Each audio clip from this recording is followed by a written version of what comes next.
मोहम्मद हारिस साहब श्रीनगर से सवाल करते हैं, क्या मोबाइल पर कुरान पढ़ने की इजाजत है?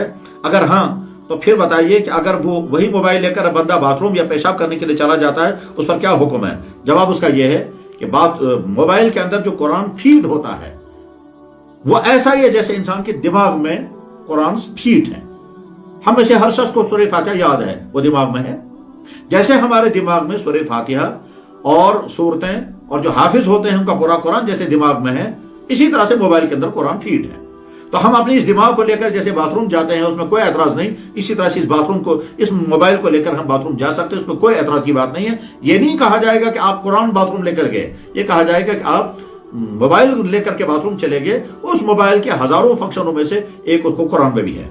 बहरहाल मोबाइल में कुरान रखना जायज, उस मोबाइल को स्विच ऑफ करके या स्विच ऑन करके बाथरूम जाना भी जायज। उस मोबाइल पर कुरान करीम पढ़ने की भी इजाजत है और सारी दुनिया में कुरान पढ़ा जा रहा है और नेक से नेक और बड़े से बड़े अहले इल्म मोबाइल पर कुरान करीम की तिलावत करते हैं। सारे आलम में हर जगह, हत्ता कि खाने काबा मस्जिद नबी में मोबाइल पर तिलावत होती है।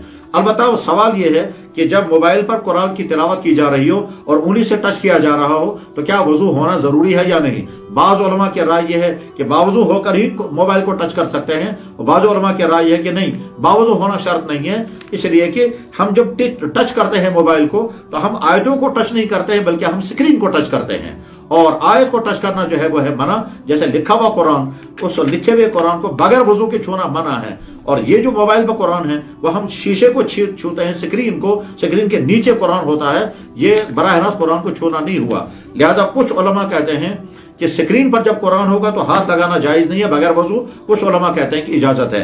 बहरहाल जहां तक तिलावत करने की बात है तो तिलावत कर सकते हैं। इसी तरह से अगर किसी ने टांगें फैलाई और पाँव के नीचे मोबाइल हो तो ये नहीं कहा जाएगा कि इसने कुरान की तरफ पाँव फैलाए, बल्कि कहा जाएगा मोबाइल की तरफ पाँव फैलाए। मोबाइल के अंदर अगर कुरान है तो उसकी वजह से कोई बेअदबी नहीं मानी जाएगी।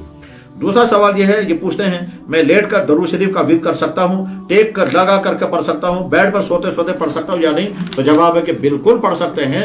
लेट कर भी, बैठ कर भी, पाँव फैला कर भी तिलावत भी कर सकते हैं, जिक्र अस्कार भी कर सकते हैं, दरूद शरीफ पढ़ सकते हैं, इस्तिग़फ़ार भी कर सकते हैं। कुरान करीम में तो अल्लाह ताला शान फरमाते हैं, अल्लज़ीना यज़कुरूनल्लाह क़ियामन व क़ुऊदन व अला जुनूबिहिम, वो लोग जो अल्लाह का जिक्र करते हैं खड़े होकर, बैठकर और अपने पहलुओं पर, पहलू का मतलब लेटकर, तो लेटकर ये सारी चीजें करने की इजाजत है। वो बीमार जो बेचारा खड़ा नहीं हो सकता, वो लेटा रहता है, वो तो लेटे लेटे नमाजें भी पढ़ते हैं और पाँव किबले की तरफ करके नमाजें पढ़ते हैं। बैठकर जो लोग नमाज पढ़ते हैं उनमें बाज़ लोग ऐसे भी जो पाँव फैला करके नमाज पढ़ते हैं। तो इस्लाम ने इस तरह कि सारी सूरत हाल में सारी इबादत करने की इजाजत दी है। और वो लोग जब खड़े भी नहीं हो सकते हैं तो बैठे बैठे सारी कुरान की तिलावत करते हैं। तो बैठकर जब कुरान की तिलावत करने की इजाजत है तो दरूद शरीफ पढ़ने की इजाजत क्यों नहीं होगी? इसी तरह से लेट कर, इसी तरह से जब हम शाम को लेटते हैं तो लेट करके जो तस्बीहात पढ़नी होती है, तस्बीह फातिमा, सूरह मुल्क, 4 कुल, आयतल कुर्सी और दुआएं, ये सारी तो लेट कर। नमाज में नींद के दौरान आंख खुल गई, डरावना ख्वाब देखा और उसी में इंसान को लेटे लेटे दुआएं पढ़ने की इजाजत दी गई है। खुलासा ये कि जहन से निकाल देना चाहिए कि लेटे लेटे पढ़ने की इजाजत है या नहीं।